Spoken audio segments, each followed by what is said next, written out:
Welcome back, everyone. Ready for another deep dive.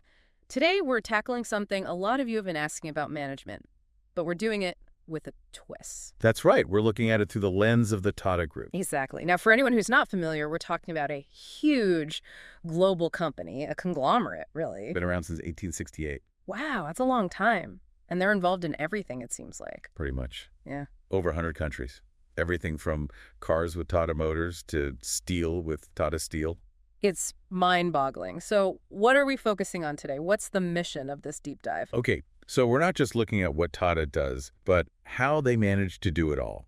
Our source gives us a peek behind the curtain of their management philosophy. I like that, a peek behind the curtain. And to illustrate these concepts, we have two pretty different examples, right? Yeah, we've got Tata Steel, which is this massive industrial giant. The classic heavy industry. And then on the other end of the spectrum, we have Namchi Designer Candles, A much smaller operation. led by Smita Rai. It's an all-female workforce making designer candles. That's a great contrast. But before we get into those examples, let's start with the basics. What is management, really? That's a good question. It's a word we hear all the time, but actually defining it, Can be tricky. it can, yeah. Our source gives a bunch of definitions, but they all highlight a few common themes. Like what? Well, first, it's about getting things done effectively. So achieving your goals, basically. Right. But it's also about doing it efficiently, using your resources wisely. Makes sense. So not Yeah. just getting there, but getting there in a smart way. Exactly. And the third thing that comes up a lot is the human element. So it's not just about systems and processes. Not at all. It's about managing people, working with them to achieve those goals. Interesting. Now, I love how the source describes the key characteristics of management as superpowers. It's a good analogy. It is. There are 7 of them, but maybe we could highlight a couple that might be particularly relevant. Especially since, I'm trying to lead my team through some changes right now. Sure, let's see. Dynamic and group activity might be good ones to focus on. Okay, tell me more about those. Well, management is inherently dynamic. It has to constantly adapt. To the changing environment. Exactly. Think about Tata's commitment to sustainability. That's a response to how the world's changing. It makes you think, if a company isn't changing, are they even really in the game anymore? Yeah, good point. And that ties into group activity. You rarely manage change alone. It's a team effort. Which makes me wonder, how do you get everyone on board with the change? Especially if there's resistance. Well, that's where communication and building trust becomes super important. Our source talks about addressing concerns proactively, making sure everyone's voice is heard. So bringing people along on the journey rather than just announcing the change and expecting everyone to follow. That's a great way to put it. Think about Smita Rai and her candle business. Managing change with that all-female workforce probably requires a very specific approach. Yeah, I'd love to dig into her story a bit more later. But there's a classic debate I can't resist bringing up. Is management an art, a science, or a bit of both? Ooh, a classic. Our source dives into both sides. For art, it talks about the personalized approach, the creativity involved. It's that intuition, right? The feeling you get for the situation. Absolutely. But on the science side, you've got this systematized body of knowledge, principles based on, actual research. So data-driven analysis versus gut feelings. Sounds like a good leader needs both, right? That's exactly the source's conclusion. It's a blend. You need the creativity to solve problems, but the data to back up your decisions. Makes sense. Now let's talk structure. The source talks about management levels using this pyramid analogy. The classic management pyramid. At the top, you've got top management, the big picture thinkers, CEOs, presidents. The one setting the overall direction. Right. Then in the middle, you have middle management, who take those big ideas and put them into action. The bridge between the top and the bottom. Exactly. The source uses the example of like a production manager in a factory. Okay, I can see that. And then at the base of the pyramid, You've got your supervisory management, the frontline folks who oversee the day-to-day work. so you've got the strategists, the implementers, and the executors. A good way to put it, of course, how much time they spend on, say, planning or organizing. That's going to vary a lot. Right. A CEO is not spending all day on the factory floor. Nope. Now let's get into the actual functions of management. The source lays out 5 key ones. Ooh, the manager's toolkit. And I'm thinking we can use both Smita Rai's candle business and Tata Steel to illustrate how these play out in practice. I like it. Let's start with the foundation. Planning. Planning. Sounds simple enough, but I'm sure there's more to it than meets the eye. Oh, definitely. It's about setting goals and then figuring out how to get there. Analyzing your current situation, anticipating roadblocks, developing a roadmap. Think about Smita Rai planning her Diwali collection. Okay, yeah. How many candles, what types, where are the supplies coming from? Exactly. It's setting the stage. So what comes after the stage is set. Organizing. That's where you actually put the pieces in place to make the plan happen. So if planning's the blueprint, organizing's the construction. I like that. Think about a giant operation like Tata Steel. They have to organize raw materials, production processes, distribution. My head's spinning just thinking about it. And they need to do it efficiently or things fall apart. Makes sense. What about the people side of things? Staffing. That's all about getting the right people in the right jobs. Finding your A-team. Exactly. Recruiting, training, all that good stuff. Think about, like, Infosys Technologies. That software company within Tata. They need top-notch programmers. So each person brings their own strengths to the table. You got it. Then once you've got the team, you need to lead them. That's directing. Directing. Sounds very leadershipy. It is. Creating the right environment for your team to thrive.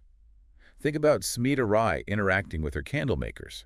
She needs to motivate them, support them. Like a coach, pushing the team to be their best. Right. It's about leadership and motivation working together. So not just barking orders, but creating a good atmosphere. Exactly. And last but not least, we have controlling. Controlling.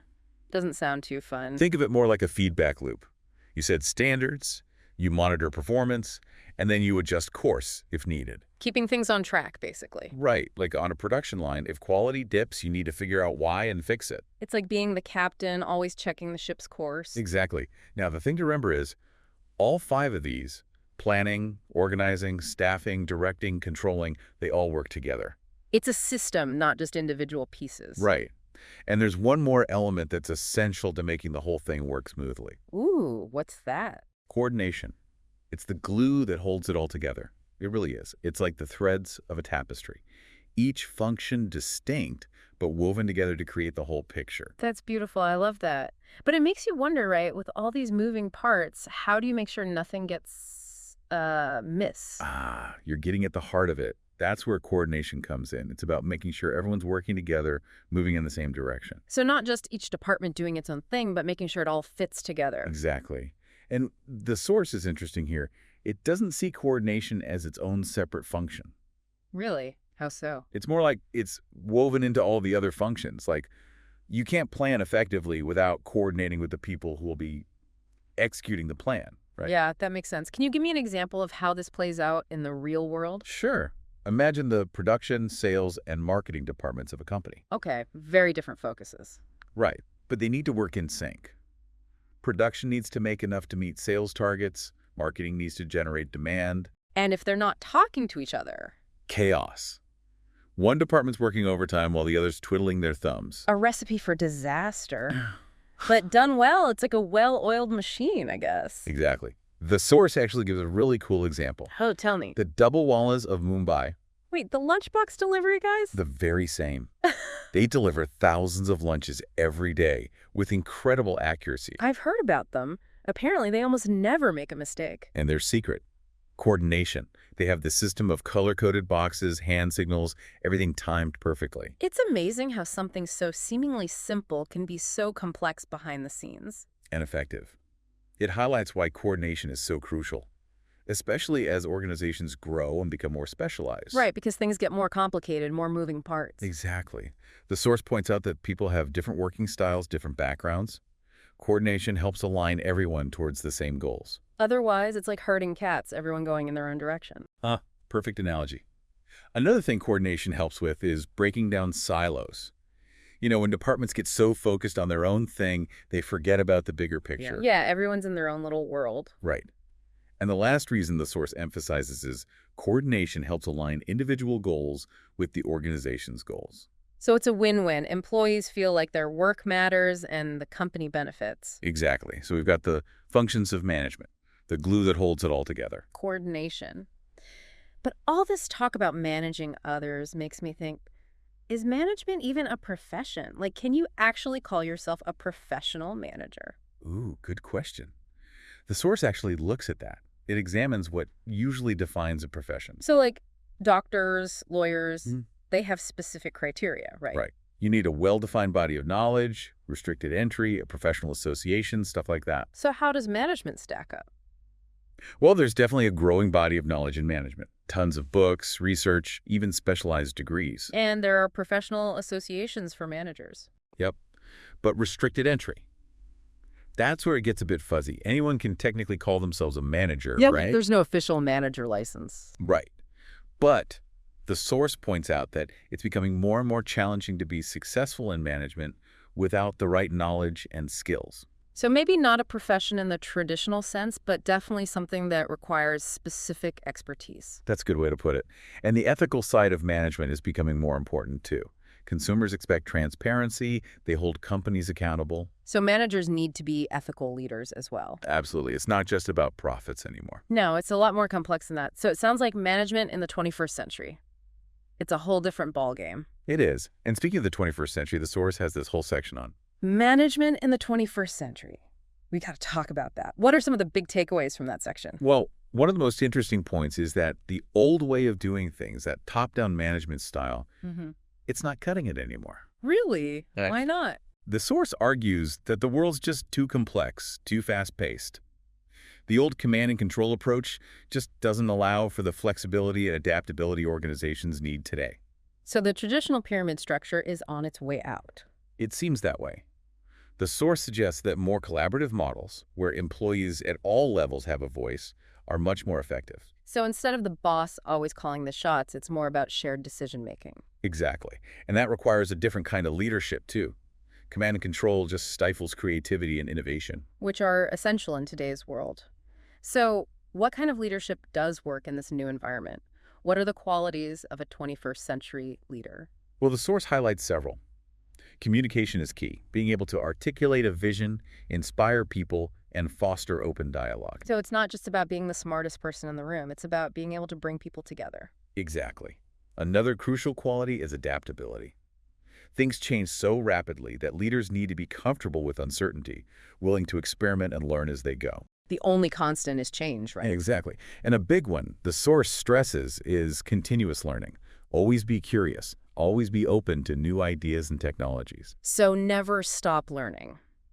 But with all this talk of adapting and changing, isn't there a risk of losing sight of the human element? That's a valid concern.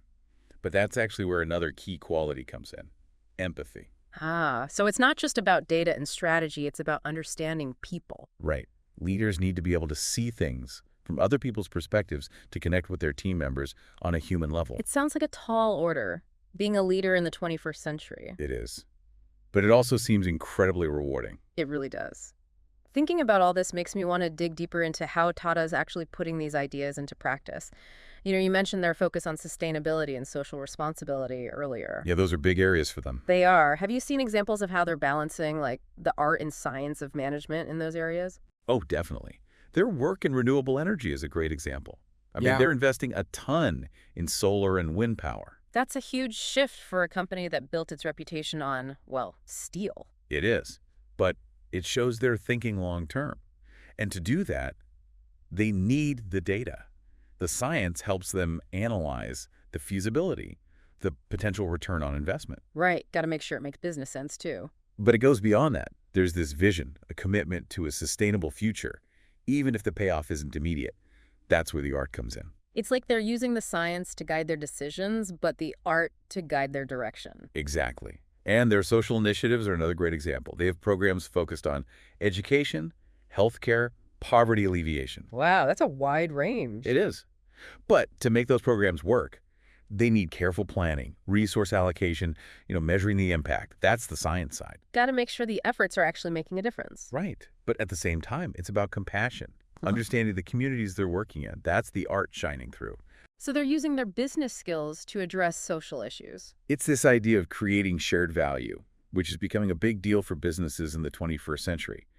And it loops back to what we were talking about before, about people wanting work with purpose. Because if you're working for a company that's making a positive impact, that's got to feel pretty good. Exactly. Yeah. It creates a sense of purpose, and that translates into more engaged, more motivated employees. It's a win-win.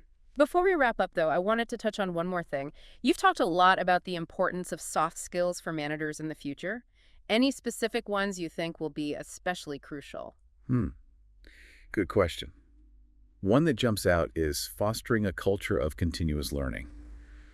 The world's changing so fast, organizations need to be able to adapt quickly. So it's not enough to learn something once. You have to keep learning. Exactly. Leaders who can create that environment where it's safe to experiment, to fail, and learn from it, they'll be in high demand. It's about building a culture that embraces change, not just tolerates it. Right. Another big one is building trust within teams. That's the foundation for collaboration, for creativity, for open communication. Because if you don't trust the people you're working with, It's going to be tough to get anything done. Leaders who can create that sense of psychological safety, where people feel comfortable speaking up, sharing their ideas. that's powerful. And one last skill, maybe. Okay, one more. The ability to navigate complexity and ambiguity. The world's getting more interconnected, more unpredictable. So things are rarely black and white anymore. Exactly. Leaders need to be comfortable with that, with making decisions even when they don't have all the answers. It's about being comfortable with not knowing everything. Right, and being able to make sense of things, even when they're messy. Well, this has been an incredible deep dive into the world of management, Tata style. We've covered a lot of ground. We have, from the nuts and bolts of what management actually is to how it's changing in the 21st century. It's been fascinating. I hope our listener has learned as much as I have. Me too. Yeah. And hopefully they can apply some of these ideas to their own lives, even if they're not, running a global company. Absolutely, because these concepts are relevant to anyone who's working with others, leading a team, even just trying to achieve their own goals. Exactly. And as we wrap up, I just want to emphasize one thing. With all this talk of systems and strategies, never forget the human element. That's a great point. At the end of the day, management is about people. It is. And the best managers understand that. Well said. So, dear listener, that brings us to the end of our deep dive. We hope you've enjoyed the journey. Until next time, keep exploring, keep learning, and keep diving deep.